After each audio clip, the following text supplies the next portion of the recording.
진보보다 더 진보적인 보수정당, 요즘 지지율 상승세인 미래통합당한테 따라붙는 수식어입니다. 이런 식의 진보적 보수 혁신은 김종인 비대위원장의 전매 특허입니다.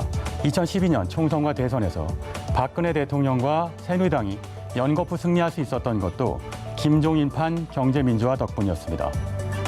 김종인 위원장은 그렇게 시대를 진보시켰다고 믿었겠지만 결과적으로는 시대를 퇴보시키고 말았습니다. 진보라는 포장지로 실체를 감춘 보수 정당한테 국민들은 더 이상 속고 싶지 않습니다. 우리 시대의 경세가 김종인 비대위원장의 보수 혁신, 이번엔 진실로 실현될까요? 자, 킹스맨 오늘 시작합니다.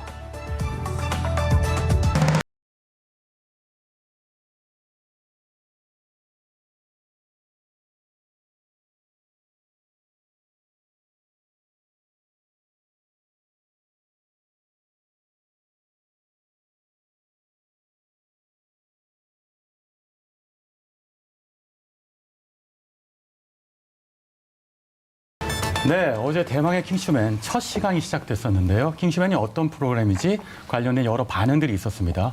칭찬도 해주시고 실망도 해주신 분도 있으시고 그리고 뼈 때리는 칭찬을 해주신 분들 많이 있으셨는데요. 우리 요원분들도 개인적인 연락을 많이 받으셨습니다. 자, M요원 어떤 소감 있으셨나요? 네, 신기주 기자님한테 처음 듣는 표현인 것 같아요. 예, 뼈 때리는 칭찬 댓글은 제가 생전 처음 들어보는 유형의 댓글입니다. 예, 보통은 이제 안 좋은 댓글이 뼈를 때리는데 좋은 댓글이 뼈를 때렸다고 하니까 저도 댓글을 봤는데 아무래도 좀 지적해 주시는 분들이 많더라고요. 늘 첫방이 좀 그런 것 같습니다. 네. 그래서 많은 반성을 좀 했고요.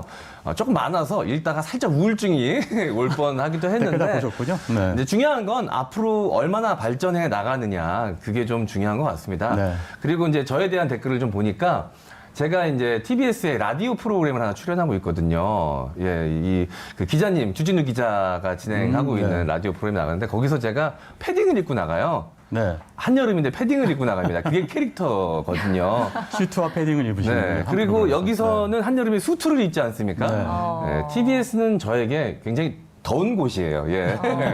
자, 이 더운 TBS, 핫한 TBS로 만들기 위해서 최선을 다하도록 하겠습니다. 수트 위에 패딩 또 입으셔도 됩니다.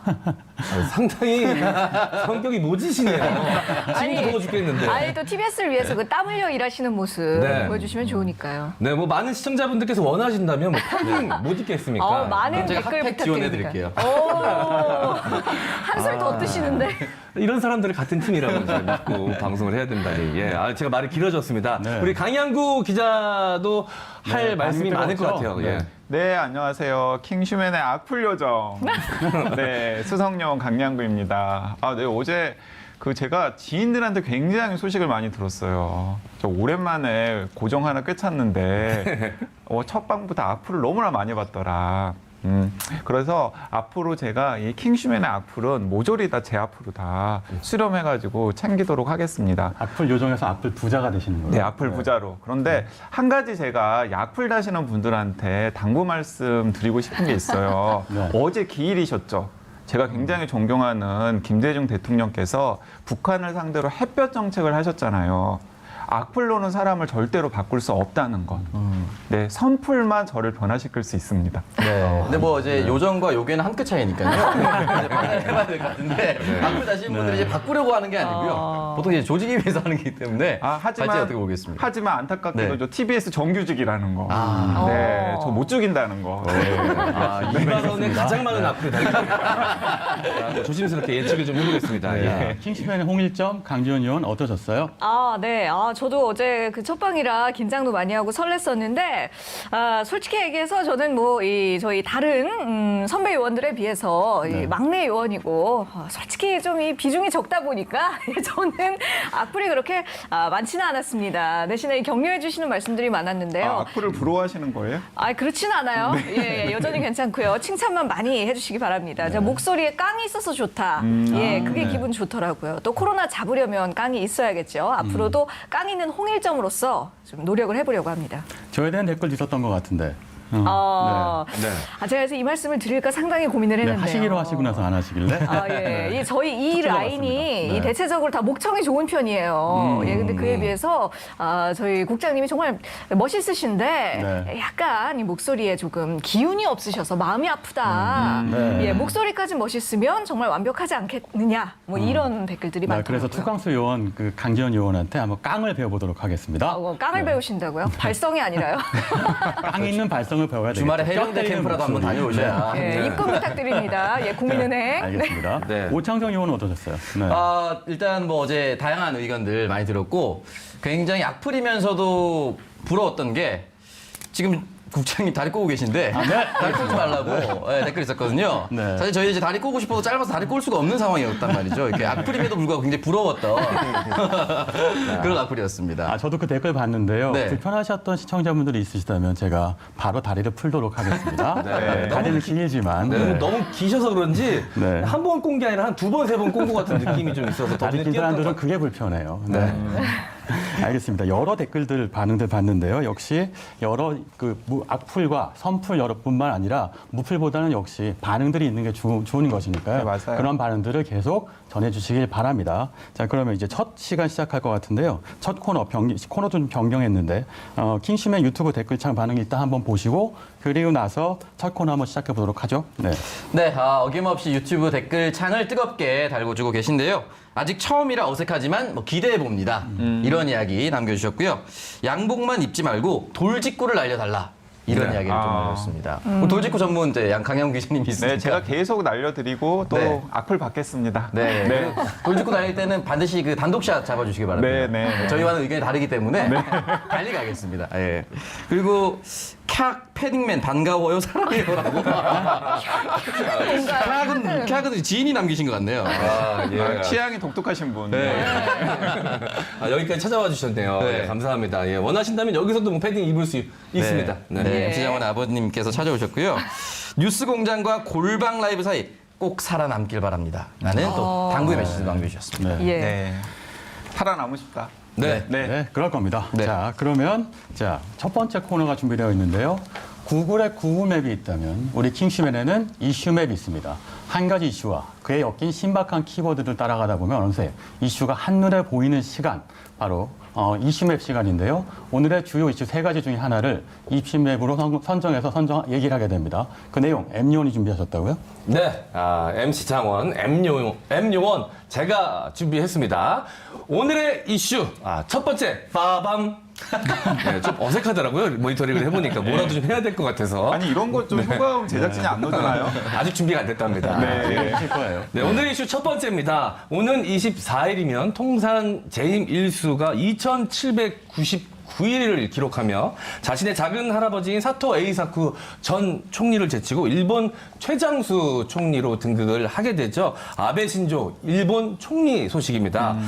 이런 아베 총리에게 최근 건강 이상설이 돌고 있다고 합니다. 지난 6월 18일이었죠. 기자회견 이후에 모습을 드러내지 않고 있고요. 일부 언론에서는 집무실에서 피를 토했다라는 보도까지 나오고 있는 상황입니다. 이 총리 사임이 며칠 남지 않았고 후임은 아소다로 부총리다라는 설까지 돌고 있어서 일본 정계에 긴장감이 돌고 있습니다. 네, 두 번째 이슈입니다. 빠밤. 이거 되게 어색하네요. 이거 하니까 더 어색해지는 것 같기도 그만하면 하고요. 오창석 의원이 해주는 빠밤이 제가 그때 아베 총리 잠깐만 얘기를 드리고 싶으면 네. 아베 총리 일단 마스크 사이즈가 너무 달라졌습니다. 네. 예전에는 겨우 입과 코를 가릴 정도였는데 그 후에는 건강 이상설이 제공하는 데에서는 전체를 가리는 이제 마스크로 바뀌었고요. 또 7시간 동안 병원에서 나오지 않았던 팩트도 나와 있습니다. 그렇기 때문에 이 부분은 실제로 건강에 안 좋은 것 같고 네. 과연 아베 이후에 포스트 아베가 있을 것인가 이 부분에 대한 굉장히 의문이 있는데 지금 고이즈미 전 총리의 아들이죠. 고이즈미 신지로.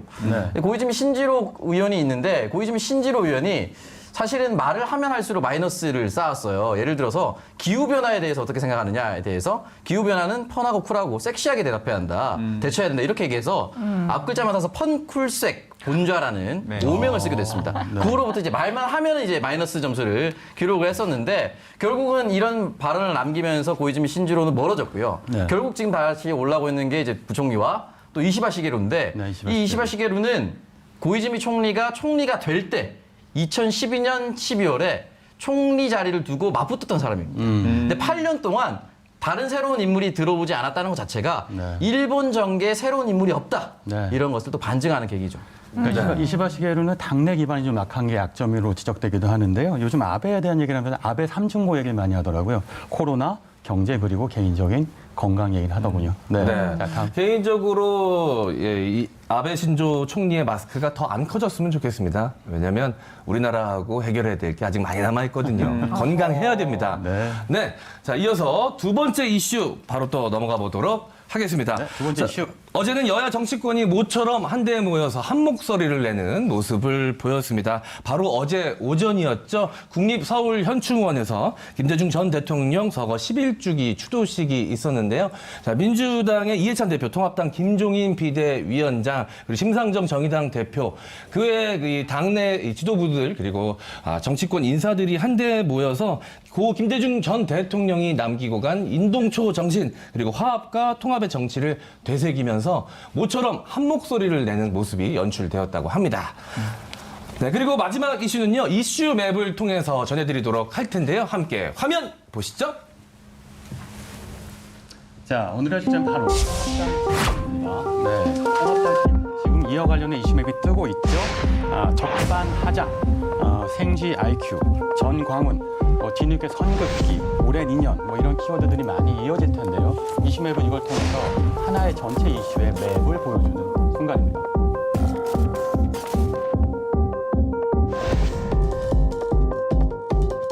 미래통합당은 8.15 집회를 사실상 방조한 것에 대해 국민 앞에 사과해야 합니다.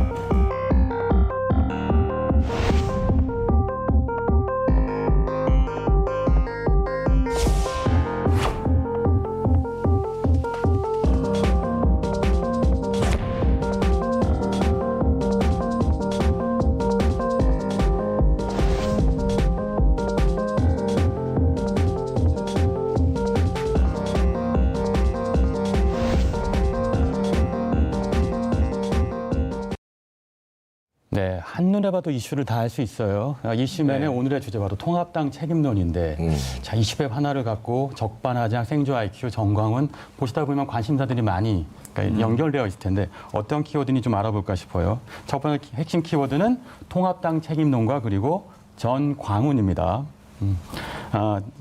얼마 전에 통합당 전 현직 의원들이 정광훈 목사가 주도하는 광화문 집회에 참석한 사실을 두고 밝혀졌었죠. 이를 두고 통합당 책임론이 일고 있습니다. 오창석 의원 어떻게 보시나요?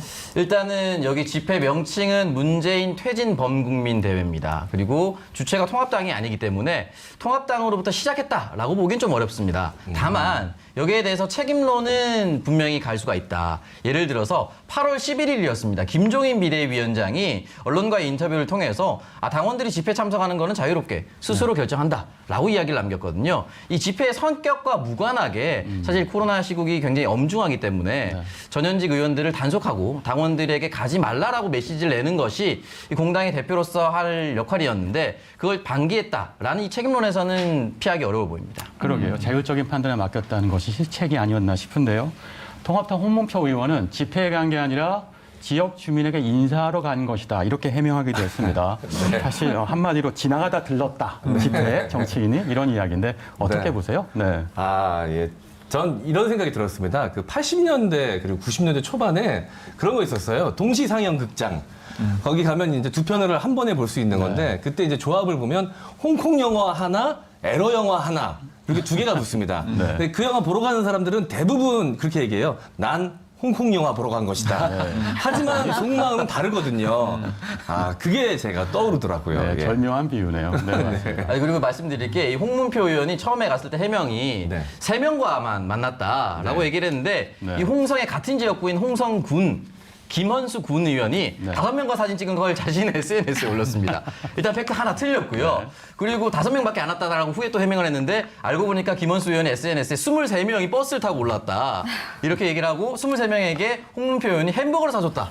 이렇게 또 얘기를 해버렸습니다. 그러니까 하나부터 10까지 해명이 다 맞지 않았고 이렇게까지 지적하는 건 조금 그렇지만 사실은 국회의원은 지역구 안에서나 지역구를 벗어나서 네. 선거법 113조상 네. 기부행위 이런 어떤 향응을 제공하는 것이 금지되어 있습니다. 네. 그러니까 햄버거 정도니까 사실은 넘어갈 수는 있지만 이런 것까지 어겼다라고 볼 수가 있는 것이죠.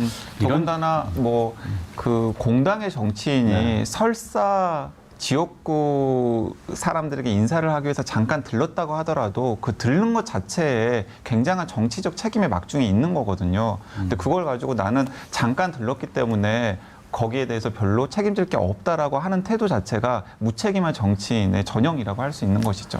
그렇죠. 이러니까 통합당 책임론이 계속 나오게 되는데요. 이래서 세 번째 키워드로 이어집니다. 이렇게 통합당 책임론이 불거지자 통합당에서는 반발이 거셌죠. 그래서 집회 참석 사실이 비판하는 것을 두고 특정 교회와 종교는 공격하는 것이다라는 얘기까지 나왔는데 이건 어떻게 보십니까?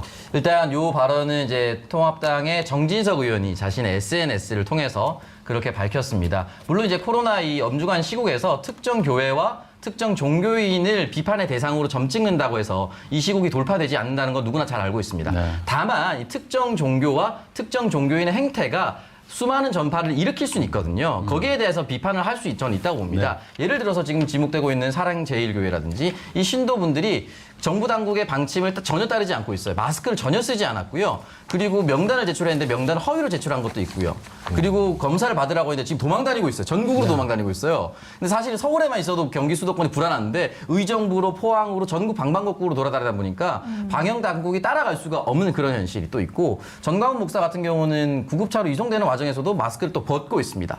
또 연단에 올랐을 때 마스크를 벗고 마이크를 잡고 얘기했고 마이크를 또 다른 사람한테 넘겨줬어요. 그러니까 2차 전파를 시켰다라고 의심받을 수밖에 없기 때문에 특정 종교인으로 해서 이 시국이 타개되지는 않지만 비판은 저는 충분히 할 수 있다. 그렇게 생각합니다. 네, 종교에 대한 비판이 아니고 방역 당국에 대한 도전 또는 국가에 대한 어떤 비판, 도전 이런 것들이 문제가 되는 것일 텐데요. 네 번째 키워드가 있습니다. 이건 좀 뜻밖이기도 한데 이번 사건을 두고 진중권 전 공양대 교수가 간만에 통합당을 비판했습니다. 생쥐 IQ를 언급했는데 강 기자님 어떻게 보세요? 강양교원. 네. 그 진중권 전 동양대 교수가 항상 이제 촌철살인의 멘트를 날리잖아요. 그런데 진짜 그 통합당에 대해서 쓴소리를 확실하게 한 것 같습니다. 왜냐하면 이건 통합당의 원죄거든요. 이 자유한국당부터 이어져 오는 구적폐 세력과 통합당이 선을 끊지 않으면은 진정한 보수, 건강한 보수로 거듭날 수 없을 텐데 그 거듭나는 모습을 보여주는 게 8월 15일에 광화문 집회 같은 것과 선을 확실하게 긋는 것이거든요.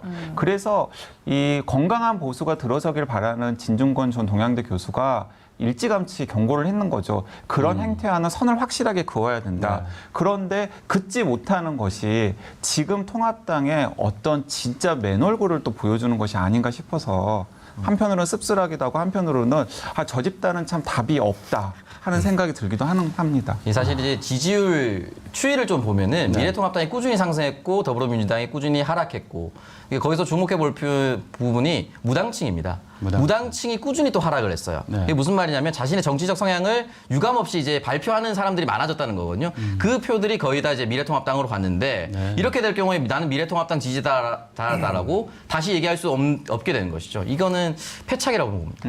그리고 그 대목에서 또 흥미로운 게 있는데 사실 미래통합당의 지지율이 올라갈 때 흥미로운 포인트는 한 게 없어서 올라간 거예요. 가만히 전략이라고. 네, 가만히 전략이라고 해야죠. 그러니까 계속해서 문재인 정부나 혹은 이제 집권당의 민주당이 그 민심을 잃는 여러 가지 실책을 하면서 그 반사이익을 계속해서 얻어왔던 것이거든요. 근데 이제 뭐라도 하면은 이제 지지율이 떨어지는 거잖아요. 그러니까 여전히 대한정당 혹은 건강한 보수가 될 수 없는 정당이라는 걸 다시 한번 보여주는 것이죠. 네. 그런데 너무 통합당 입장에서 기분 나빠하실 필요 없을 것 같아요. 워낙에 이 진중권 전 교수가 이 말이 세신 분이고. 맞아요. 네. 저 같은 경우는 빠가살이라는 이야기를 들었습니다.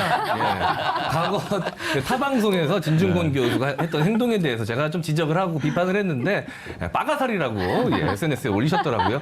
이 생쥐가 빠가살이보다 똑똑하잖아요. 자, 생쥐 이야기는 사실은 새로운 지적 디스일 수 있겠는데요. 네. 그렇습니다. 그러니까 너무 기분 나빠하지 마시라 이런 말씀 드리고 싶네요. 제가 전화 한 통 넣을게요. 생지라고 해달라고. 네네. 올라가는 업그레이드인가요? 어차피 올려줄 거 많이 좀 올려주시지. 너무 기쁘네요. 빠가사리가 생지가 됐어요. 축하드립니다. 다음 키워드 넘어가 볼까요? 오랜 인연인데요. 네, 통합당 전광훈 목사는 사실 하루 이틀 된 사이가 아니고요. 황교안 전 대표하고 과거 황교안 전 대표는 함께 죽기를 각오했단 말까지 했습니다. M 의원 어떻게 생각하세요? 저는 그때 그 말 들었을 때 그냥 한 말씀인 줄 알았는데요. 물론 이제 전 대표니까 지금의 통합당하고는 좀 분리될 수 있겠지만, 그게 진심이었구나. 예. 정말로, 진짜로 사그러들 수도 있는 위기에 처해 있지 않습니까? 저는 이 통합당이 속칭 이 극우 세력들과의 선을 긋지 못하는 모습을 보면서 이 자타공인 사실 지금 통합당은 비상 상황이지 않습니까? 비대위원장 체제에서 움직이고 있고 비유를 하자면 지금 바다 위에 조난된 상태라고 하면 자꾸 목마르다고 바닷물 마시는 사람이 등장하는 듯한 모습을 봤습니다. 예, 목마르다고 자꾸 그거 마시면 스스로 생명력을 사그라뜨리는 일이거든요. 적절한 비유. 그러네요. 훌륭한 네, 부분이네요. 그러지 않으셨으면 좋겠습니다. 예, 오래 가셨으면 좋겠거든요. 네. 예. 사실 정광훈 목사가 코로나19 확진을 병원에서 입원한 이후에 오늘 건강 악화 소식까지 들렸습니다. 지난 10월 15일 광화문 집회 소식까지 보고 왔었는데요. 자, 이렇게 큰 소리 쳤는데 결국은 코로나로 건강이 악화됐다. 위험한 순간에 처했다. 이건 어떻게 보세요? 네. 네. 아니, 본인은 열도 나지 않는다. 열이 많이 오르지 않는다라고 이야기했더라고요, 집회에서. 근데 어떻게 보면 맞는 말이죠. 정광훈 목사를 보면서 국민들이 열 오는 거에 비하면 미약한 열이다라고 볼 수도 있는 것 같기도 합니다. 네, 하지만 인간의 생명은 소중하니까요. 네. 아무리 정광훈 목사라고 하더라도 저는 좀 반면교사로 많은 어르신들이 삼았으면 좋겠습니다. 왜냐하면 60대 이상이 코로나19에 감염되면 아무리 큰 소리치고 아무리 건강해 보이는 사람도 굉장히 급격하게 몸이 안 좋아질 수 있거든요. 그렇기 때문에 어르신들이나 혹은 집안에 어르신들이 계신 분들은 이참에 다시 한번 강조드리지만 코로나19 조심해야 됩니다. 네. 네, 통합당은 그야말로 정광훈 딜레마에 빠진 모습입니다. 자, 다음 키워드가 뒤늦게 선 긋기인데요. 선을 긋자니 지토끼, 그러니까 강성 지지층을 잃을 것 같고 대응을 안 하자니 산토끼, 그러니까 중도층을 잃을 것 같다는 것인데 코로나 확산 책임을 피하기 위해 뒤늦게 선 긋기에 나선 것으로 보이긴 합니다. 오창성 의원? 네, 일단 저는 선을 그어야 이제 대한민국 보수가 조금 더 건강해질 수 있다라고 생각이 드는데 지금 전광훈 목사가 지금 구급차로 이송되기 전에 또 자신의 유튜브를 통해서 발열 측정을 했어요. 자신의 귀에다 대고 온도계를 측정했는데 중요한 건 이제 그 화면에 온도계를 안 보여줬어요. 본인만 귀에 대고 확인하고 본인이 놓고 그냥 놨어요. 그러니까 본인은 오히려 열이 올랐다는 걸 감지하고 있었을 겁니다. 그런 거 무책임한 행태가 나가도 괜찮다. 코로나 확진이 정말 거짓이다. 이런 말도 지금 유포하고 있거든요. 나는 코로나 확진 받지 않았다. 심지어 뉴스앤조이라는 기사를 보면 북한발이다. 이런 얘기까지 남겼습니다. 이런 걸 믿고 나가는 어르신들이 진짜 많거든요. 그럼 심각하게 건강이 위협될 수가 있고 그 어르신들과 함께 생활하는 가족들도 위협을 받을 수가 있습니다. 그렇죠. 같은 생활권 역시 마찬가지고요. 그렇기 때문에 이런 부분에 있어서는 충분한 경각심을 가져야 되고 지금 다른 걸 하지 말라고 하는 것이 아니라 지금 당분간 집회는 자제해달라는 거거든요. 일단 이 부분부터 지켜나가는 것이 미래통합당으로서는 급선무라고 생각합니다. 강지원 의원은 어떻게 보세요? 코로나 관련된 이슈이기도 한데. 예. 우선 그 집회 관련해서 말씀을 드리자면 앞서 그 다른 요원들께서도 이야기하셨듯이 사실 그 집회에 참여하시는 분들의 대부분이 어떤 그 코로나19의 고위험군, 고령층 분들이 많지 않습니까? 그런 분들은 훨씬 더 이 치명률이라든가 중증으로 갈 확률이 젊은 사람들보다 훨씬 높단 말이죠. 그런데 집회에 나와도 된다. 코로나에 우리는 걸리지 않을 것이다. 라고 앞서서 주장했던 정광훈 목사도 또 부인과 함께 이미 코로나19 확진 판정을 받았고 강양구 요원 이야기처럼 이제 그 부분을 반면교사 삼아서 좀 많은 분들이 경각심을 더 가지셨으면 좋겠습니다. 그리고 지금 그 물어보신 내용에 대해서는요. 그래서 이것 때문에 그 요즘 그 정광훈 목사에 대한 여론이 워낙에 그 좋지 않기 때문에 지금 이제 통합당이 그런 어떠한 제스처를 좀 보여주고 있는 것 같은데요. 하지만 그동안에 여태까지 행보를 봤을 때 이 통합당이 본인들의 집토끼를 아예 완전히 과연 포기할 수 있을지 상당히 좀 어려운 부분이 있지 않을지 아직은 좀 그런 생각이 듭니다. 맞습니다. 자, 참석한 전 현직 의원들에 대해서 국회 코로나19 대응 태스크포스 회의나 통합당에서 책임을 물을 가능성도 있을까요? 아니면 또 어물쩍 넘어가게 될까요? 네, 제가 생각하기에는 어물쩍 넘어갈 가능성이 굉장히 커 보입니다. 맞아요. 그런데 이게 실제로는 오판하고 있는 거예요. 저는 민주당도 그렇고 통합당도 그렇고 마찬가지일 것 같은데 지지층들 중에서 굉장히 목소리 크신 분들이 있거든요. 이제 그분들이 집토끼라고 할 수 있죠. 근데 사실은 그 집토끼의 비율이 진짜 얼마인지를 따져보면은 실제로 그렇게 당을 좌지우지할 정도로 목숨을 걸 정도일지 한번 냉정하게 좀 따져볼 필요가 있다고 생각하고요. 특히 통합당의 경우에는 과연 자신들이 이를 집토끼가 도대체 얻을 산토끼보다 얼마나 되는지를 좀 진지하게 따져볼 필요가 있다고 생각합니다. 하지만 그러지 못할 거예요. 일단 국회 차원에서는 할 수 있다고 보고 민주당 의원들은 이제 이번 집회 못 나가겠죠, 절대.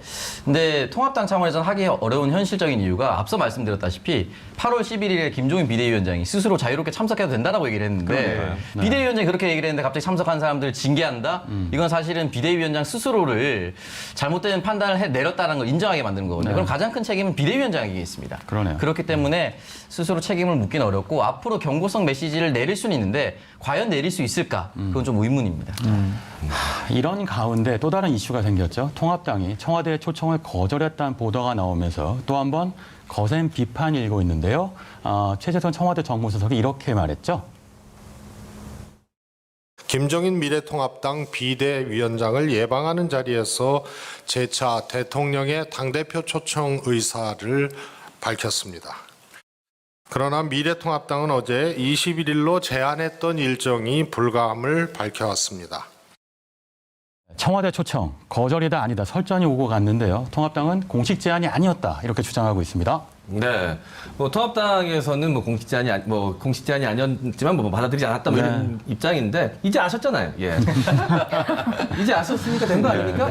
이제 아셨으니까 오시면 되는 거 아닌가요? 네, 이건 사실 전형적인 삿바 싸움이죠. 네, 그러니까 몸값 올리시려고 그런 것 같은데 이제 뭐 전 국민도 다 알고 예, 통합당이 모를 리 없으니까 이제 만나면 되지 않을까라고 생각합니다. 저는. 오창석 의원. 네. 일단은 정무수석이라는 자리 자체가 국회를 연결해주는 자리입니다. 그렇기 때문에 국회 경험이 풍부한 사람이 보통 이제 정무수석으로 갔었죠. 네. 최재성 의원이 이제 사선 경력이 있기 때문에 네. 국회가 어떻게 돌아가는지도 잘 알고 있을 것이고 국회의원들 어떻게 대해야 하는지 국회의원이 무엇을 원하는지도 잘 알고 있을 겁니다. 그렇기 때문에 본인이 정무수석 취임했을 때 인사드리러 가는 자리에서 말을 했었다라고 얘기를 남겼고 또 그것이 아니다 하더라도 문재인 대통령은 줄기차게 여야정 상설협의체를 통해서 국회와 계속해서 대화를 하겠다 이런 이야기를 남겼거든요. MC 장관이 말했듯이 지금 이제 알게 됐으니까 이제라도 영수회담이나 이런 자리를 마련해서 물꼬를 좀 터보는 것이 좋을 것 같습니다. 맞습니다.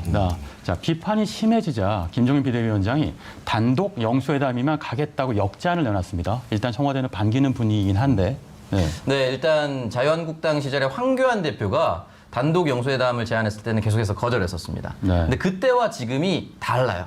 왜냐하면 20대 국회 같은 경우는 사실상 다당제였습니다. 지금 같은 경우는 거의 양당제로 회귀했다라고 볼 수도 있거든요. 그렇기 때문에 더불어민주당과 미래통합당의 당대표가 만나면 어떤 더불어민주당 당대표가 없다 하더라도 청와대에 있는 문재인 대통령과 만난다고 하면은 사실상 모든 국정이 돌아갈 수가 있습니다. 네. 그렇기 때문에 상황은 맞고요. 김종인 대표 같은 경우는 이런 이야기를 남겼습니다. 구체적인 의제가 있어야 된다. 그렇죠. 네. 그리고 단독 영수회담이어야 한다. 성과가 있어야 한다. 그리고 마지막에 성과가 있어야 한다. 그런데 이제 성과를 낼 수 있는 부분이 코로나로 인한 추경 그리고 지금 수해 복구도 한창입니다. 이런 부분에 대해서는 구체적인 의제가 선정이 될 수가 있고 결과도 나올 수 있기 때문에 충분히 만날 수 있다고 생각을 하고요. 만나는 자리에서 이 구체적 의제 말고도 다른 얘기 할 수 있습니다. 네. 공수처라든지 부동산 민심이라든지 미래통합당이 생각하는 기본소득 이런 얘기 나눌 수 있거든요. 그렇기 때문에 이 만남이라는 것 자체가 굉장히 중요하다. 그렇게 생각합니다. 네, 회담을 하게 되면 중요한 의제가 뭐가 될까요? 사실 가장 시급한 의제는 아무래도 코로나19가 아닐까 싶기도 한데. 네, 그렇습니다. 그런데 제가 생각하기에는 지금 만약에 영수회담이 성사가 된다면은 김종인 비대위원장한테는 약간 불리한 싸움이에요. 이제 문재인 대통령과 그리고 김종인 부대위원장이 이제 치열한 수싸움을 할 텐데 일단은 문재인 대통령께서는 여러 가지 지금 시급한 코로나19 대응을 포함한 시급한 사안들에 대한 협조를 요청을 하겠죠. 그런데 그런 협조를 김종인 비대위원장이 청와대에서 만났는데 안 들어줄 수는 없습니다.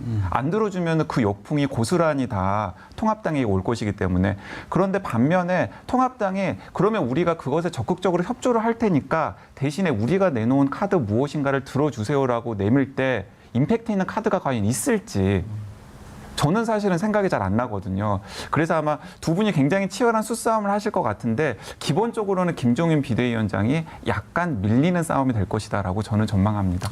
MC 장관님 어떻게 생각하세요? 네. 뭐 약간 밀리는 형국일 수 있지만 일단 지금의 모습을 보면 어쨌든 간에 김종인 비대위원장이 잘했든 못했든 그걸 떠나서 뭐 현실적으로 봤을 때 민주당의 지지율을 지금 일단 역전시킨 건 사실이지 않습니까? 그것만 봤을 때 일단 김종인 비대위원장 입장에서는 굉장히 지금 고무적일 겁니다.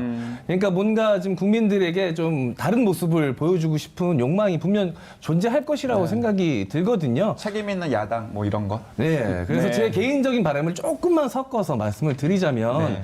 사실 굉장히 지금 엄중한 시기이지 않습니까? 아직 수해 복구도 남아있고 코로나19가 굉장히 지금 위급한 상황이기 때문에 오히려 이럴 때 좀 여야가 협치하고 청와대와 이제 야당이 뭔가 하나된 모습을 보이는 것이 오히려 국민들에겐 좀 새로운 모습으로 보이지 않을까라는 기대감을 좀 가져봅니다. 네, 동감입니다. 네. 네, 사실 김정은 위원장 그 정치라고 하는 것이 되묻기 정치라고 할 수 있거든요. 현재 모든 이슈에 있어서. 그런데 문재인 대통령은 어떻게 생각하냐고 되묻습니다.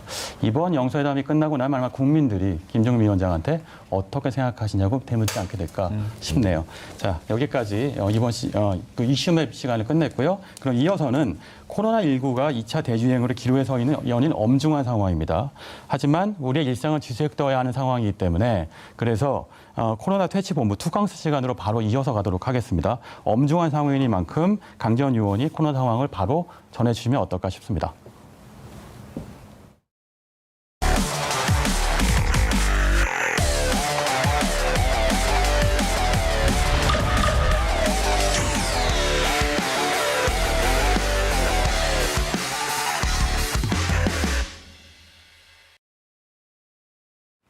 네, 오늘의 코로나19 날씨 정보입니다. 여전히 강한 비가 내리고 있습니다. 오늘 어제 0시 기준으로 코로나19 신규 확진자 수는 235명이었는데요. 국내 발생 인원이 235명, 해외 유입이 11명으로 집계됐고 닷새 연속 신규 확진자 3자릿수를 기록한 모습입니다. 계속해서 지역별 코로나 날씨 알아봅니다. 서울과 경기 지역은 연일 천둥 번개를 동반한 강한 폭우가 내리고 있습니다. 인천 지역 역시도 심한 비가 내리고 있는 모습이고요. 부산과 전북, 충남, 대구 지역은 각각 67명씩의 확진자가 발생하면서 앞으로 더 큰 확산을 막기 위한 대비가 필요하겠습니다. 그 밖에 경북과 광주, 충북, 강원, 울산 지역에서도 1명에서 3명 사이에 신규 확진자가 추가됐고요. 그래서 약간의 구름 낀 하늘을 보이고 있습니다. 경남과 대전, 전남, 제주 지역은 확진자 0명으로 맑은 날씨를 보이고 있습니다. 지금까지 오늘의 코로나19 날씨 정보였습니다. 네, 수고하셨고요. 네, 어제 정세균 총리가 대국민 담화를 했었는데 담화 내용 잠시 들어보시죠. 현 단계를 통제하지 못한다면 전국적인 대유행으로 급속히 확산될 수 있는 중대한 기로에 놓여 있습니다. 이에 정부는 감염 확산을 신속하게 차단하기 위해 수도권에 대한 사회적 거리 두기를 보다 강화하기로 결정하였습니다. 정세균 총리의 대국민 담화 내용 들어봤습니다. 현재 상황 강양구 의원이 좀 더 알기 쉽게 정리해 주실까요? 네, 정세균 총리의 얼굴에 수심이 가득하죠. 지금 아마 마음이 아닐 거라고 생각을 합니다. 왜냐하면 지금 수도권의 상황은 지난 7개월 동안 가까스로 지켜왔던 방역 그리고 K방역의 성과가 한순간에 무너질 수 있을 정도로 굉장히 엄중한 상황이라는데 뭐 저도 그렇고 그리고 많은 방역 전문가들이 지금 경고의 목소리를 날리고 있는 상황입니다. 일단은 잠깐 줄어든 것처럼 보였던 수도권의 확진자 숫자가 다시 늘어나고 있고요. 이 킹슈맨이 끝나면은 또 오늘 0시 기준으로 확진자 숫자가 발표가 될 것인데 제가 파악하기로는 어제와 비슷한 수준이거나 오히려 더 늘어날 수도 있는 상황이에요.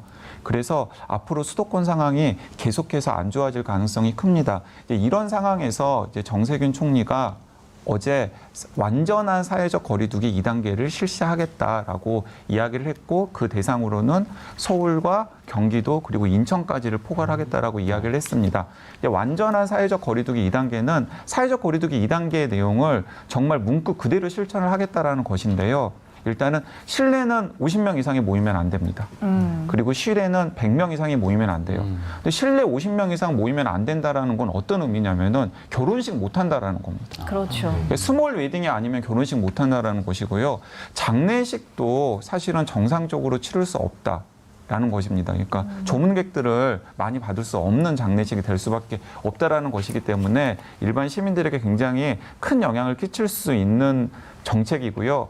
그리고 또 예를 들어서 뭐 등교 인원 숫자도 굉장히 줄어들고 그리고 스포츠도 무관중으로 진행을 하고 등등의 그리고 고위험 시설이라고 분류되었던 시설들 있잖아요. 예를 들면 뭐 뷔페라던가 뭐 PC방이라던가 클럽이라던가 교회 예배라던가 이런 것들이 또 다 이제 중단을 해야 되는 상황이 되기 때문에 그러니까 이것만으로도 굉장히 일반 시민들에게 미치는 파장은 클 것으로 생각을 합니다. 근데 이제 더 이제 안타까운 것은 무엇이냐면 많은 방역 전문가들은 지금 수도권 확산세를 막기에는 이것만으로는 부족하다.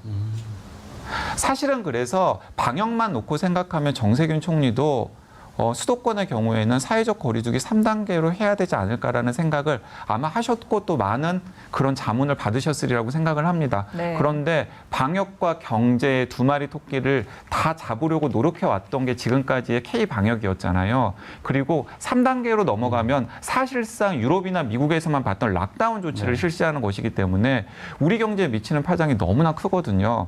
그래서 3단계까지는 발표하지 못하고 일단은 완전한 2단계 수준에서 멈췄던 것 같습니다. 자, 근데 이 대목에서 우리들이 경각심을 가져야 될 게 비록 정부는 여러 가지 것들을 고려해서 사회적 거리두기 2단계 선에서 멈췄지만은 일반 시민들은 가능한 한 3단계 수준의 실천을 해야 우리가 수도권 바이러스 확산세를 막을 수 있다는 것 제가 다시 한번 강조드리고 싶습니다. 네, 그 어느 때보다도 그 선제적 조치가 중요한 시점이라고 생각이 되는데요. 왜냐하면 항상 그 강양구 요원도 강조를 해주시듯이 지금의 결과는 그 2, 3주 전에 맞습니다. 그때의 상황이 축적되어서 나타난 결과지 않습니까? 그런데 최근에 그 휴가철 그리고 그 광복절 집회 그 영향들이 앞으로 어떻게 나타나게 될지를 모르기 때문에 앞으로 더욱더 신중하게 좀 접근을 해야겠고요. 그리고 저는 최근 들어서 또 더욱더 우려스러운 부분이 그동안은 어떤 그 고위험 시설이라든가 그리고 고령자 요양 시설 또 종교 시설 이런 곳들을 중심으로 집단 감염이 나타났다고 한다면 이제는 비단 그런 곳들뿐만 아니라 우리의 일상 속에까지 이 바이러스 전파가 침투해 있다는 생각이 듭니다. 뭐 카페라든가 뭐 다른 곳들 우리가 평소에 자주 가는 곳들에서 이제는 누가 언제 어디서 또 감염이 되고 조용한 전파를 일으킬지 알 수가 없는 그런 위험한 상황인데요. 이와 관련해서 오늘 투강스 팩트체크 주제 준비했습니다. 자, 오늘의 팩트체크 주제는 이겁니다.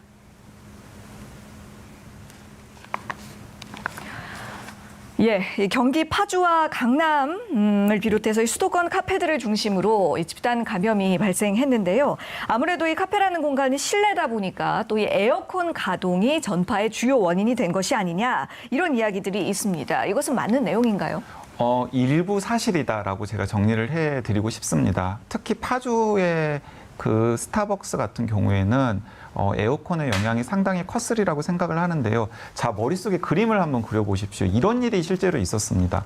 자, 일단은 증상이 다음 날 본격적으로 나타날 것으로 보이는 감염 환자가 스타벅스에서 지인과 2시간 반에서 3시간 정도 대화를 나눴습니다. 그런데 마스크를 착용하지 않은 상태였어요. 그리고 그 카페 2층에 앉아 계셨던 다른 분들 약 25명 정도도 마스크를 착용하지 않았습니다. 자, 이런 상황에서 그 증상이 나타나기 직전에 바이러스를 많이 배출하는 분이 앉아 있었던 자리가 하필이면은 에어컨 바람이 나와서 카페 전체로 퍼지는 곳이었어요. 네. 자, 이 두 가지가 딱 겹치면서 그러니까 그분이 배출하는 바이러스 비말이 에어컨 바람을 타고 실내로 확산되는 것 첫 번째. 두 번째는 그 실내에 계셨던 약 30분에 가까우신 분들이 마스크를 착용하지 않은 것 두 번째. 그리고 세 번째는 요즘에 카페들이 다 이 통유리 창으로 막 되어 있기 때문에 사실은 환기가 거의 불가능한 상황이잖아요. 이 에어컨이라든가 이런 건물의 자체 공조만으로 환기가 되는 경우가 많지 문을 열어가지고 환기를 시키기에는 굉장히 어려운 경우가 대부분이거든요. 그러니까 환기도 안 됐습니다. 이 세 가지가 겹치면서 당시 카페 2층에 있었던 27분이 모조리 다 바이러스에 감염되는 사태가 생겼습니다. 근데 이제 여기에 이제 한 가지만 덧붙이면은 정말 안타까운 사례도 있었는데 1층에서 엄마랑 같이 와가지고 있다가 잠깐 화장실을 가기 위해서 2층으로 올라갔던 아이까지도 감염이 되었습니다. 근데 그 아이가 감염된 원인은 두 가지였을 것 같아요. 하나는 그 아이 역시 잠깐 2층의 공기를 호흡하면서 바이러스에 감염되었을 수도 있고요. 또 그분들이 이 바이러스를 많이 배출하는 분들이 2시간 반 동안 화장실 한 번도 안 갔을 리는 없잖아요. 그러니까 화장실이나 이런 데를 왔다 갔다 하면서 손잡이라든가 이런 데에 바이러스를 묻혀놨을 가능성이 있고 매개체를 통한 감염이다. 매개체를 통한 감염이 생겼을 가능성도 있습니다. 그러니까 이 스타벅스 사례가 특수한 사례가 아니라 수도권의 바이러스 밀도가 높아지면 이런 사례들이 언제든지 있을 수 있다는 거 다시 한번 강조드리고 싶습니다. 네. 카페 같은 데서는 사실 이 마스크를 벗을 수밖에 없잖아요. 음료를 마셔야 되니까. 네. 그러니까 뭐 뭔가 좀 대책이 필요한데 카페 가지 말라고 할 수는 없고 이거 좀 우스갯소리가 아니라 진짜 카페에는 약간 빨대구멍 같은 게 있는 마스크가 비치가 돼 있으면 좋겠어요. 예. 그런 그렇습니다. 식으로라도 좀 대응을 했으면 좋겠습니다. 네, 지금까지 투캉스였고요. 그러니까 코로나 상황이 엄중하기 때문에 투캉스 코너가 점점 중요해지는 것 같습니다. 지금까지 강재원 의원 여기서 인사드리겠고요. 이어지는 순서는 킹덤 시간입니다. 덤으로 주지만 깊이까지 있어서 일석이조인 코너인데요. 어제는 킹스맨이 왜 슈트를 입었는가라는 주제를 해봤는데 오늘은 어떤 주제가 준비되어 있는지 M 의원 말씀해 주시죠. 네, 오늘 킹덤의 주제는 저희 생활과 굉장히 밀접한 주제로 준비를 해봤습니다. 화면으로 먼저 만나보시죠.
네, 킹덤 오늘의 주제는 임대주택 무엇이 싫은디입니다. 그래서 오늘의 이 킹슈맨 응원해줄 저희 스페셜 게스트를 모셨는데요. 더룸의 슈퍼스타 헬마우스로 유명한 임경빈 시사평론가 나와주셨습니다. 반갑습니다. 안녕하세요. 웰컴 투 킹슈맨. 네. 소개를 좀 반갑습니다. 네. 부탁드리겠습니다. 안녕하세요. 저 더룸에서 노란 딱지라는 코너를 진행하고 있고요. 유튜브에서는 이제 팩트 체킹을 주로 하는 헬마우스라는 채널을 운영하고 있습니다. 임경빈이라고 합니다. 네. 부탁드립니다. 저는 운영하시는 채널 즐겨보거든요. 정말요? 네, 정말 봅니다. 아, 네. 감사합니다. 네, 그 특정 유튜버들하고 싸움을 좀 많이 하시잖아요. 그래서 주로 이제 멱살잡이가 법정 공방까지도 가시고 그러던데 네. 이 에너지와 텐션이 굉장히 높으신 분입니다. 네. 약간 저와 겹치는 부분이 있거든요. 네. 예, 반가우면서 또 경계가 좀 되네요. 예. 이제 제가 아침에는 아직 이게 텐션이 충분히 올라오지 않은 상황이어가지고 네. 일단은 좀 양보를 한 다음에 시작을 하도록 하겠습니다. 예, 양보란 표현 마음에 드네요. 예. 좋습니다. 그럼 바로 시작해 보도록 할 텐데 임대주택 뭐가 싫은디라는 주제입니다. 오늘 정말 직설적이고 의미심장한 주제일 수 있겠는데요. 자, 오늘 주제에 대한 관점 어떤 관점으로 접근해야 될까요? 네. 제가 사실 이제 임대주택 출신이라는 제 출신지의 그 특징 때문에 아마 이제 오늘 방송을 준비하면서도 물론 이제 킹슈맨이 저희 이제 TBS의 아침 시사를 책임져주는 새 프로그램이기 때문에 전역 시사를 책임지고 있는 이 더룸의 출연진으로서 제가 이제 응원하는 차원에서 나온 것도 있지만 임대주택 문제는 저도 사실은 올해 그런 이유 때문에 이제 고민을 해왔던 공감대가 주제였기 큰 때문에 이슈죠. 그래서 이제 사실은 기왕 이렇게 이야기가 나와서 논란이 되고 있는 김에 조금 더 우리가 주거 문제에 대해서 혹은 뭐 임대주택이라는 게 뭔지 앞으로 좀 어떻게 또 뭐 발전을 시켜나가야 될지 이런 어떤 고민이 좀 깊이 있게 근본적으로 제기되는 게 필요하지 않을까 그런 생각에 오늘은 대한민국의 어떤 주거 환경에 대해서 어떤 식의 문제의식이 필요한지를 같이 좀 고민해 보면 좋겠다 그런 생각을 하게 됐습니다. 네, 집을 수리하는 것만이 아니고 집에 대한 관점을 수리해 보겠다는 말씀 같은데요. 네, 일단 8.4 부동산 대책에서 용적률을 완화하고 유휴부지를 대규모 공공임대주택으로 건설하는 게 핵심으로 전개가 되고 있는데 임경민 의원, 지자체장들이 반대하고 있습니다. 이유가 무엇인가요? 그 한마디로 요약하자면 그건 것 같아요. 이제 소위 법은 멀고 주먹은 가깝다고 하는데 청와대는 멀고 지역구는 가깝다. 이렇게 이제 말씀드릴 수가 있을 것 같습니다. 아무래도 이제 그 지역구 국회의원이나 아니면 정치인들 같은 경우는 가장 신경 쓰이는 게 이제 지역구에 존재하고 있는 다발로 묶여 있는 이제 유권자들의 표일 것 같아요.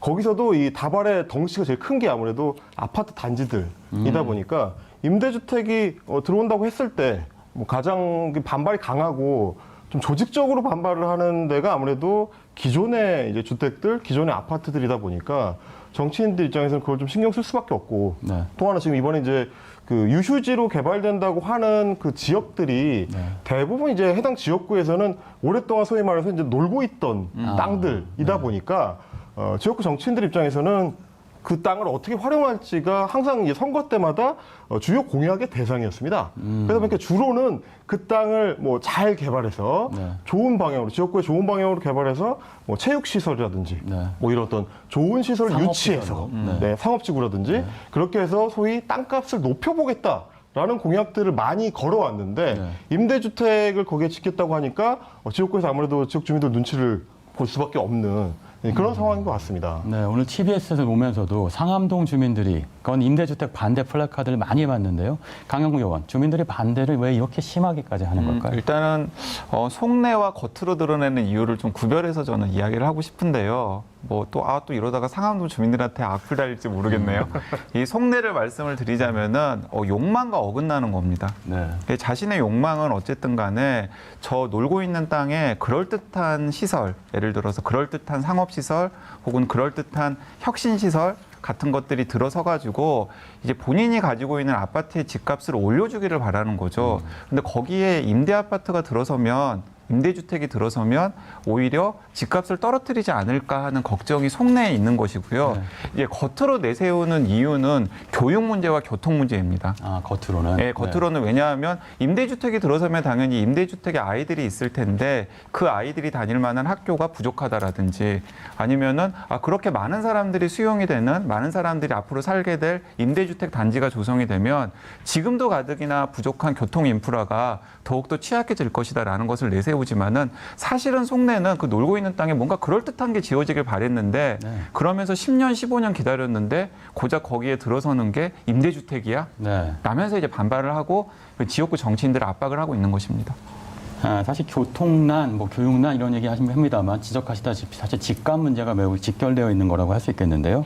그러니까 이렇게 돼서 공공임대주택이 들어서면 문제는 집값이 떨어지거나 슬럼한다는 주장이 있습니다. 이게 사실일까요? 아니면 이게 우리의 편견일까요? 이건 오창석 의원이 팩트체크해서 준비해봤습니다. 네, 사실만을 전달해 드리도록 하겠습니다. 공공임대주택이 들어서면 집값이 떨어진다. 핵심 브리핑 밑줄 쫙 제가 팩트체크를 해드리도록 하겠습니다. 네, 공공임대주택이 들어서면 주변 집값이 과연 떨어질까? 이 부분에 대한 연구 결과가 있는데요. 2017년 6월 SH공사 도시연구원이 펴낸 서울의 임대주택이 주변 지역의 주택 가격에 미치는 영향 보고서에 따르면 공공임대주택 반경 500m 이내에 있는 아파트 값은 평균 7.3%, 그리고 250m 이내 아파트 평균 값은 8.8% 상승했다고 합니다. 상승했다고. 네, 그렇기 때문에 떨어진다라는 것은 팩트가 아닙니다. 사실 오히려 기대감 때문에 상승했다고 하는 것이니 이건 주장이 틀렸다고도 할 수 있겠는데 오창석 의원, 그러면 팩트체크 두 번째도 한번 말씀해 주실까요? 네, 두 번째. 그러면 공공임대주택에 살면은 삶의 만족도가 떨어진다. 이 부분이 있는데요. 이 부분 역시 팩트체크에 들어가겠습니다. 서울시가 2018년 11월입니다. 서울시 내 공공임대주택 거주자 1,042명을 대상으로 조사를 실시했는데요. 전체 항목에서 만족한다라는 응답 비율이 무려 97% 이상이었습니다. 네. 만족스러운 이유로 가장 큰 이유는 장기간으로 안정적으로 거주할 수 있다. 가고요. 양호한 주거 환경 그리고 높은 전월세 부담을 줄일 수 있다라는 것이 그 뒤를 뒤따랐습니다. 그렇다면 공공임대주택에 관련된 선입견이 존재한다고밖에 생각할 수 없는데 가격도 상승하고요. 그리고 주거 환경도 좋아지는 만족도도 높은데 그러면 주택 공급을 차원에서 임대주택은 꼭 필요하다고 생각할 수밖에 없습니다. 하지만 그 선입견, 그럼 거부감, 차별적인 시선을 해결하려면 어떤 점이 필요할까요? 이건 임경빈 의원이 말씀해 주시죠. 제가 생각할 때는 좀 포괄적으로 접근을 해봐야 될 것 같아요. 일단 이번에 이제 유지에 대해서 공공임대주택을 공급한다고 했을 때 그거는 결국 이제 공급 정책의 일환으로 추진이 되는 건데 그러면서 해당 그 주변 지역에는 어떤 혜택이 돌아가게 되냐면 이 용적률을 상향시켜주는 그런 조치가 들어갔습니다. 근데 그 결국은 더 이 같은 넓이의 부지에 더 많은 집을 지을 수 있게 해준다라는 건데 그렇게 되니까 기존의 주택을 가지고 있던 분들 입장에서는 이제 새로 재개발을 해가지고 신축 아파트를 올릴 때 우리 부담도 줄어들고 그만큼 이 집에서 얻을 수 있는 이 수익이 더 늘어난다. 이런 기대를 하셨던 것 같은데 다른 측면에서 보면은 사실은 이게 이제 용적률을 높여주는 만큼 주변에 인프라 부담을 주는 게 있습니다. 일단은 집이 많아지니까 기존의 도로 왕복 2차선으로 해결이 가능하던 게 더 넓은 도로가 필요하게 된다든지 더 수도 시설을 더 확충해야 된다든지 뭐 교육 시설을 더 많이 만들어야 된다든지 이제 그런 것들이 따라와야 되는 건데 그건 결국 뭐냐면 사회적으로 비용을 전가하는 그런 효과가 발생이 됩니다. 그러니까 이제 용적률을 높여주니까 우리 집이 가치가 높아진다는 차원만 생각할 게 아니라 사회적으로 이 인프라를 같이 받쳐주는 이 작용을 같이 해줘야 되기 때문에 그만큼 사회적으로 이 이익을 환수시켜주는 조치가 필요한 거고 그래서 이제 정부 입장에서는 그러면 용적률 높여준 거에 한 절반 정도는 공공임대로 풀어줘야 된다. 그래서 다양한 계층의 사람들이 더 많은 혜택을 누릴 수 있게 해야 된다. 뭐 이런 접근이기 때문에 그런 걸 생각하면은 공공임대주택이 왜 우리 지역에 들어와야 되는가 하는 게 마이너스만 있는 게 아니라 그분들 생각하실 때는 이제 마이너스지만 마이너스만 있는 게 아니라 사회적으로는 플러스의 요소를 같이 고민을 해야 된다. 저는 이런 생각을 하게 됐습니다. 이것이 바로 임 의원이 오늘 말씀하시고 싶은 공공임대주택에 대한 개념을 바꿔야 한다는 얘기고요. 그렇죠. 인식을 바꿔야만 올바로 이해해야 된다는 얘기가 될 텐데요. 외국의 사례 좀 살펴볼까 싶기도 한데 정부가 2025년까지 공공임대주택을 240만 호까지 확대하기로 했는데요. 왜 이렇게 많이 짓지 하시는 분들도 아마 있을 겁니다. 하지만 우리나라의 공공임대주택 재고율은 고작 7% 정도입니다. OECD 평균이 8%가 안 되니까 보다도 안 되니까 공공임대주택 비율이 매우 낮은 편인데요. 네덜란드는 37%, 영국은 17%로 우리나라는 아주 부족한 상황입니다. 여기서 킹덤 퀴즈 나갑니다. 엠요원. 네. 킹덤에서 덤으로 드리는 의미 있는 퀴즈, 킹덤 덤 퀴즈 나갑니다. 퀴즈 드리도록 하겠습니다. 네, 국민의 80%가 공공주택에서 거주하는 나라가 있다고 합니다. 이 화면에 보이는 곳이 바로 그 나라의 공공주택인데요. 자, 이 나라는 어디일까요? 1번 네덜란드, 2번 싱가포르, 3번 아랍에미리트. 네. 임경민 의원은 답을 아시니까 답을 하실 수 없고요. 자, 오창석 의원. 일단 뭐 네덜란드면 풍차 하나 정도는 보여야 될 것 같아서 풍차가 없기 때문에 1번 아닌 것 같고요. 굉장히 논리적입니다. 논리적이에요. 튤립도 없고요. 그 다음 대답 들어보자. 네, 아랍에미레이트 같은 경우는 사막 정도가 보여야 되는데 없어요. 결국은 남은 건 싱가포르밖에 될 수가 없습니다. 네. 맞나요? 네, 제가 봤을 때 찍기의 달인이십니다. 나름의 논리를 갖고 찍으시는데 제가 봤을 때는 일단 찍은 다음에 논리를 생각하시는 것 같아요. 어찌됐든 간에요. 어찌됐든 간에 뭐로 가도 제대로만 가면 되지 않겠습니다. 정답입니다. 네, 2번 싱가포르가 정답이었는데요. 지금 이 화면으로 보신 주택은 싱가포르의 주택개발청에서 공급한 피나클 공공주택이라고 합니다. 유명한 이 굉장히 유려한 디자인의 이 공공주택은요, 26층과 50층에 500m 길이의 세계에서 두 번째로 긴 스카이 브릿지가 있다고 합니다. 이 공공주택인데도 굉장히 아름답고 멋있게 지어놓은 것이죠. 그래서 높은 수준의 주거 환경을 자랑하고 있는 공공주택의 올바른 예라고 할 수 있을 것 같습니다. 그렇군요. 사진만 보면 정말 유명 관광타워 같기도 합니다. 근데 싱가포르는 임대주택의 90%가 실소유자라고 하던데요. 그러니까 이것이 바로 어쩌면 고밀도 정책 또는 커뮤니티 시설을 갖춘 자립형 신도시 구축의 핵심이라고 할 수 있겠습니다. 우리도 임대주택을 지을 때 단순히 공급을 넘어서서 입주민의 만족도를 높이는 질적인 주택의 컨텐츠 개발이 시급해 보입니다. 여기에 대해서는 의견들이 많이 있으실 것 같은데 일단 임경민 스페셜 요원 한 말씀 해주시죠. 예, 저는 소위 말하는 이제 속칭 영구 출신인데 영구 임대주택을 예전에 이제 비하해서 부르는 표현이었고요. 네. 요즘은 이제 휴거라고 해가지고 임대주택 브랜드에 휴먼시아를 붙여가지고 네. 휴먼시아 뭐 거지다. 이런 식의 이제 비하적 언어들이 많아요. 근데 이제 저는 양쪽 측면을 다 생각하게 되는데 최근에는 30년 넘게 이게 낡은 아파트에 거주를 하면서 그 아파트가 이제 재건축이 될 때까지 버티는 그런 걸 소위 몸으로 때운다 해가지고 이제 몸테크, 재테크와 몸 때우기를 합쳐가지고 이제 몸테크라고 부르는.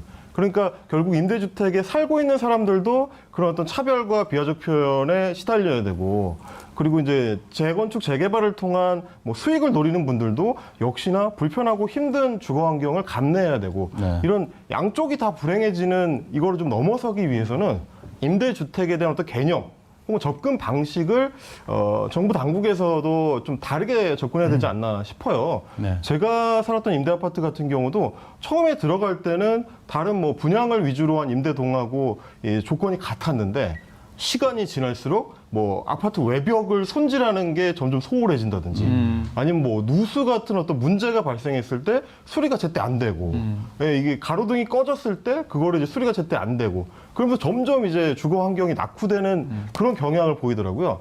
그러니까 저희가 한 15년 정도 그 임대 아파트에 살았었는데 아 이렇게 해서 임대주택에 대한 이미지가 점차 나빠지게 되는 거구나. 이건 결국 제대로 어떤 관리가 안 되면서 네. 이 이미지를 방치하는 셈이 아닌가 이제 그런 생각을 했었거든요. 네. 그러니까 최근에 민간 아파트들 같으면 아파트 단지 안에 이제 교육부터 스포츠 시설까지 다 갖추고 있으니까 그런 어떤 종합적인 고려가 임대주택에도 필요하다. 이런 생각합니다. 알겠습니다. 네, 잘 들었습니다. 자, 오늘 킹슈맨 어떻게 보셨는지 모르겠네요. 오늘 킹슈맨을 지원하러 오신 스페셜 게스트 임경민 평론가님도 함께해 주셔서 감사합니다. 매너와 실력을 갖춘 최정예 요원들이 함께하는 본격 캐주얼 시사 액션 킹슈맨. 저희는 내일 오전 9시에 다시 찾아오겠습니다.